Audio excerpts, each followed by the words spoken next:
नमस्कार। उत्तर अंडमान सागर में एक साइक्लोनिक सर्कुलेशन केंद्रीभूत है। इसके प्रभाव में आज शाम नहीं तो कल सुबह तक एक low pressure area east central Bay of Bengal में डेवलप होने वाला है।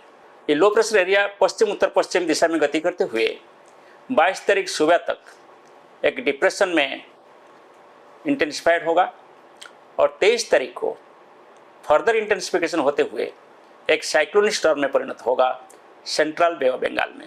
इसके बाद उत्तर पश्चिम दिशा में इसका गति जारी रहेगा। 24 तारीख सुबह उत्तर पश्चिम बंगाल की खाड़ी में, जो कि ओडिशा और वेस्ट बंगाल की कोस्ट के पास है, वहाँ केंद्रीभूत होगा। इसके प्रभाव में अभी स्क्वाली वेदर उत्तर अंडमान सी में और adjoining east central Bay of Bengal में चल रहा है। धीरे धीरे विंड स्पीड बढ़ रहा है। कल सुबह तक विंड स्पीड 40 से 50 किलोमीटर प्रति घंटा और गस्टनेस में 60 किलोमीटर प्रति घंटा होने का संभावना है।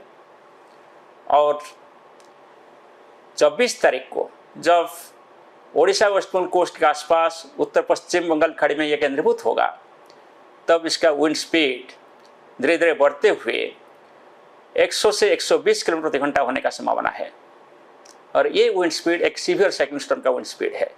इसके प्रभाव में sea conditions rough to very rough होगा कल से सेंट्रल बे ऑफ बंगाल पे, और धीरे धीरे हाई कंडीशन डेवलप होगा और 25 तारीख तक ऐसे कंडीशन जारी रहेगा। इसलिए जो मछुआरे भाई हैं उनको हम चेतावनी दिए हैं कि समुद्र के अंदर 25 तारीख तक नहीं जाना चाहिए। जो समुद्र में है वो 21 तारीख यानी कल तक वापस आ जाना चाहिए। Onshore offshore industries, all shipping communities, ships को हम भी चेतावनी दे रहे हैं कि 25 तारीख तक प्रिकॉशनरी मेजर्स लेना चाहिए और डिस्टर्ब एरिया को अवॉइड करना चाहिए।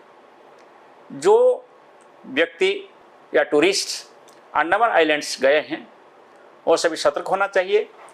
21 तारीख तक अंडमान सी और निकटस्थ और इसके आसपास जो east central Bay of Bengal disturb रहेगा, इसलिए समुद्र के अंदर नहीं जाना चाहिए।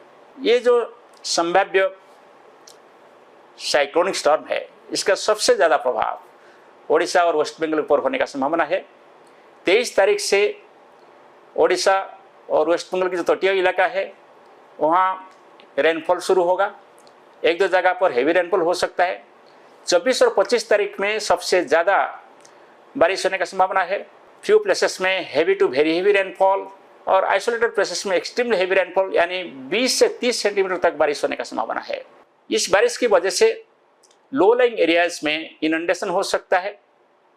ऑलरेडी मानसून सीजन में अच्छा बारिश हुआ है ओडिशा जैसे इलाका में, इसलिए बाढ़ का स्थिति कहीं कहीं डेवलप हो सकता है। 23 तारीख शाम से कोस्टल ओडिशा और कोस्टल वेस्ट बंगाल एरिया में विंड स्पीड 40 से 50 किलोमीटर प्रति घंटा होने का संभावना है।